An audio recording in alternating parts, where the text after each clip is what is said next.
Today we're going to talk about breaking up.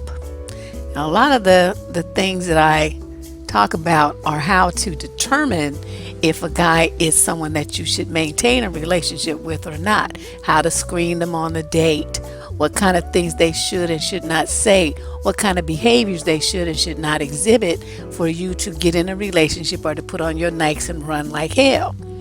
So this young lady wrote in a question and she posted up on the YouTube channel saying, Deborah, what's the best way to tell a guy that it's over and that you want to break up? So I thought about it and I said, well, there's probably at least 8 ways that you could do this. So I put together my little slide. You know how I roll around here. And we're going to go over the 8 ways that I have observed and I have used myself to get away from a clown. Because, sometimes you want to break up, but the other person really doesn't. So you have to, know your guy and handle the situation with a little bit of delicacy in those instances. So one way that is very common these days, guys tend to do it more so than women, is to break up by text. They don't want to talk to you. They don't want to hear what you got to say. They don't want to respond to any questions. They don't want to hear or see your face all screwed up, trying or twisted up or whatever with your feelings. None of that. So they send you a text, it's over, or some other little creative way to let you know that the end has arrived. And, the benefits to that are while the person's having their emotions, you're not anywhere near them. You're wherever you are. You could be on the other side of the world and send that text. And they just get to have a breakdown in private or whatever. You're not really, there. It's very emotionally disconnected type of breakup. But it's something that I think if you've been together, you only been dating a person for a couple of weeks or even a couple of months, you're not necessarily so tied to them that this would be a problem, especially if time has gone by and the relationship has gone downhill. Most of the time I think people would kind of be expecting it, maybe hoping that it didn't happen, but they would be expecting it all the same. So that's one approach. Just send them a text, say, whatever you're going to say is over. I'm done. It's a wrap. The curtain has dropped. The fat lady has sung, whatever you want to say, but it's all done by text, very impersonal. Number 2, and this is very common, you don't say a word. You just change your Facebook status to single and available. I don't know if it says that. I think it just says single. But whatever, it should say unavailable. So that is kind of a hint to the person that, you've changed the status of the relationship. They don't have to agree with your position, but that's what it is what it is. And the only part that might become kind of problem, is you thinking you doing something and then your dude comes along and likes it. I'm sure you want to break up, so it really shouldn't be that big of a deal, but that might be a bit of a shock. Okay, number 3, go ghost. I did a whole video, which I will link above, on the ghosting process, why people do it, how they do it, what they're thinking about when they're doing it. And sometimes that, again, this is a very impersonal method of breaking up, much like sending a text. But this one, at least with the text, you said something. When somebody goes ghost, they don't say anything. They just disappear. It's like they never existed. A lot of times, they might change a number or block you from calling them, block you from texting them, block you on social media, put your emails in the junk folder. All kind of stuff happens, but there is a very clear delineation between the relationship that you used to have and what's going on now, which is a big fat 0. These people also, same as sending a text and same as number 2, don't want to deal with any of your emotional eruptions about the breakup. They don't want to hear any questions about the breakup. None of that. Why? What's wrong with me? Why? Give me another chance. None of that. They're not interested. They don't want to hear. They don't care.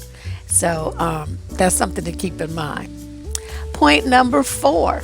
Now this is one that in the olden days that our mothers used to tell us to do, our aunts, whatever, is to let a guy down easy and to take the blame for it yourself and say, it's not me, it's not you, rather it's me, which basically is a lie because it always is them. That's why you want to break up. You don't want to be bothered with them anymore. But you just say, it's not me, it's you. Make up whatever kind of lie you want to make up. And this is usually best done over the telephone. Again, putting some distance between you and the person. Usually, though, this kind of relationship may have been something a little bit longer, a little more intimate or whatever. And you want to, express some feelings to the person about the relationship. Like, you were great. It was great while it lasted. I had a lot of fun with you, something like that, some kind of closing comments. You want to provide that person your closing narrative on what transpired between the two of you. But you don't want to get into, the nitpicky about how he was a flake or how he was stupid or all he did was smoke weed and you was tired of paying for all the dates because he never got a job. You couldn't hold it, whatever it is the deal. You don't even bring all that up. You just, it's not you, it's me. And you just, ease out the relationship that way. And number 5, you could just be blunt.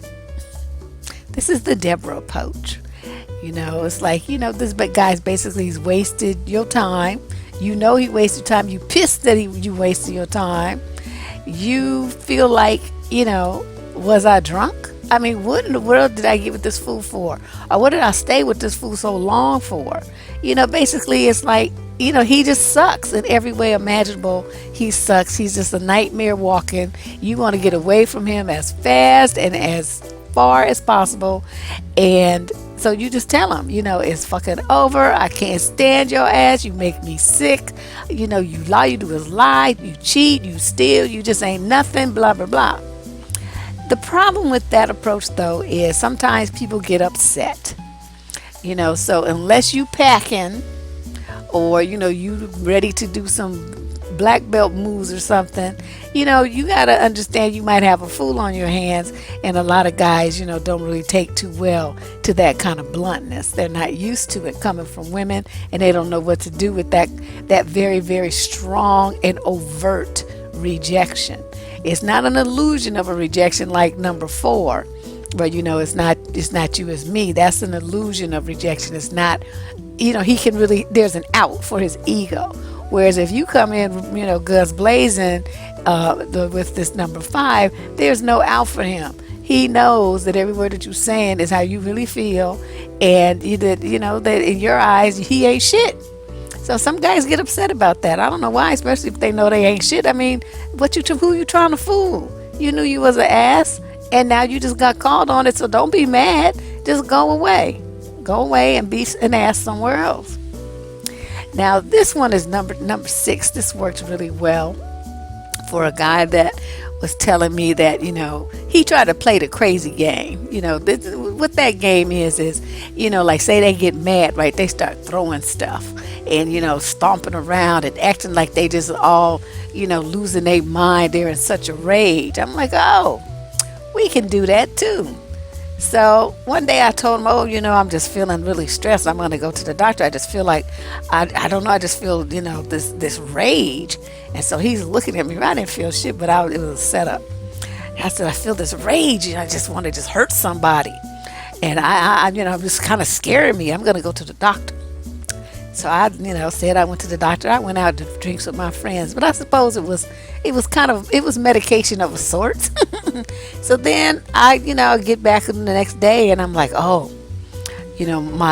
shrink told me that I shouldn't be in a relationship right now because I'm having trouble. I'm having some anger management issues, and I'm just really feeling this rage, and they feel like I might hurt somebody, and I have this uncontrollable violent streak that they're gonna be working on me with. And I knew I had a bad temper and everything, but this scares me. And I really care about you. I don't want to hurt you inadvertently. And so, I'm going to break up with you because that's how I'm going to protect you and make sure that nothing happens to you.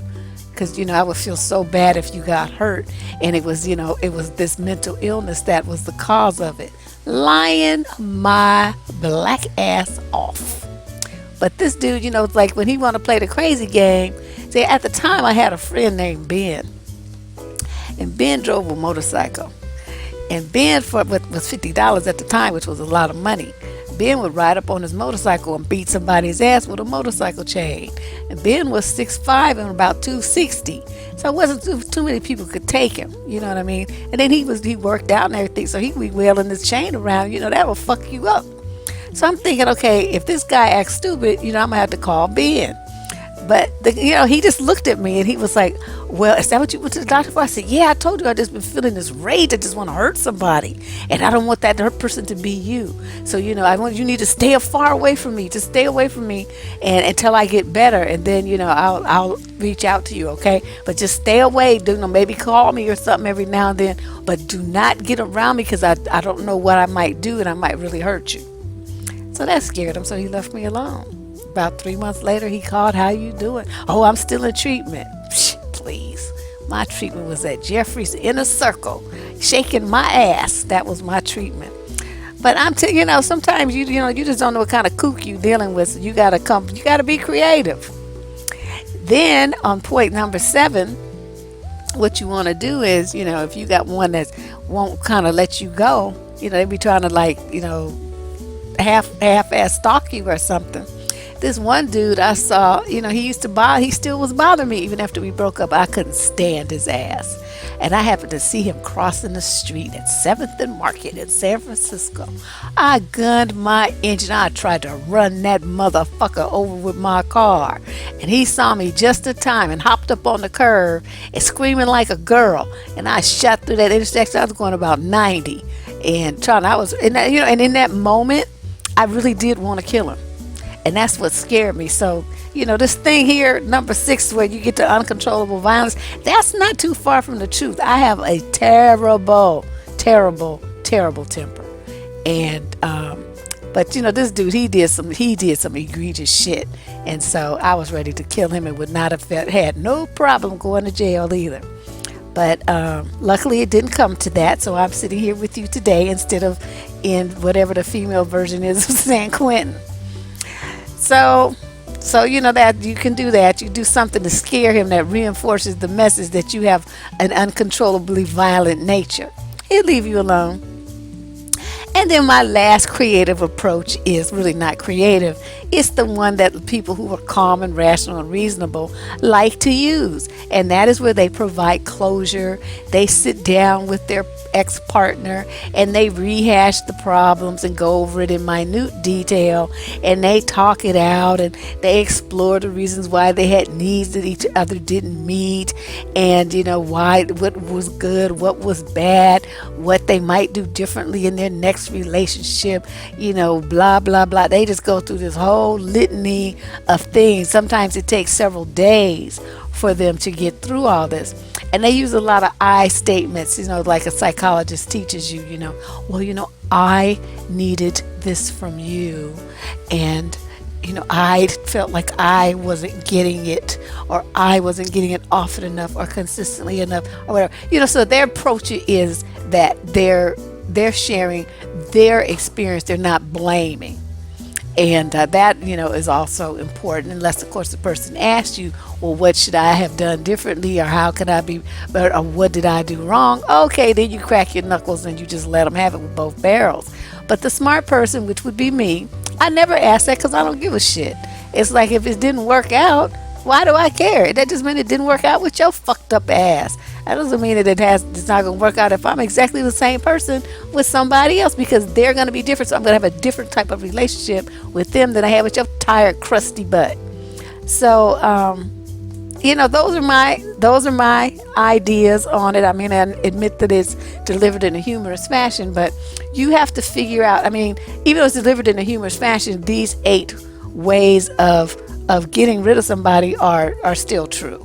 This is how you do it. You pick one, and one that's just going to work best with your personality and with the personality of the partner that you want to get rid of. And it will also depend on the length, duration, and complexity of your relationship with this individual. Someone you just casually dated for a few weeks and you don't want to see them anymore, a few months you don't want to see them anymore, versus somebody that you live with, had a kid with, or were married to, or whatever. That there's going to have different levels of feelings to deal with. And it might, you might have to just break down and do number 8 if you got that long-term kind of tight relationship where you guys got to work out property division and visitation and all this kind of stuff. You're definitely going to have to do number 8. But for the rest of them, fuck them. That's what I say. It's like, I wasn't married to you. Who gives a shit? This is Deb Cooper from survivingdating.com signing out on another video. I'll be back in a couple of days. Bye-bye.